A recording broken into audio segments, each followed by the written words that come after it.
So indirectly speaking, kung di ko magurgor, di ko matigbak, way mahitabo nila. Mo na wa pa man siya magurgor karon. Abuhi lang gyapon ning tulo.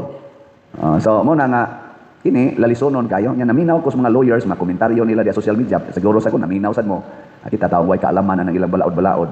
Ang betrayal of public trust di ay dili necessary nga criminal act. Dili gid siya per se criminal act. Igo na nga gitawag na siya grave abuse of authority kana bang doon na kay gibuhat na dili necessarily criminal pero makawagtang sa pagsalig or pagsalig sa tao nimo mura di nakakasaligan tungod anang maong buhat bisag dili na kriminal pero tungod anang maong buhat ang tao di na musalig nimo.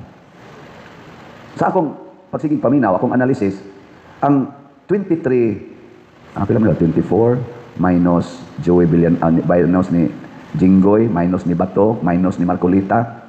So 21 na lang na sila kabuok senador ang mo final of hukom sa mga articles of impeachment kay gipapriso naman si Bato ipapriso mo to siya niya nagtago-tago niya si Jinggoy gipapriso na si Marcolita senador Marcolita gipapriso na di 24 minus 3 21 sila mo final og hukom unya pohon igtapos na aning ilang mga trial diha kining 21 ka senador maoy mo final niya nakinahanglan og 16 votes para ma-impeach o perpetually tingali ma-disqualified na ang Vice Presidente is a public servant. O usa sa basihan, betrayal of public trust. Pero kamoy ako pangutan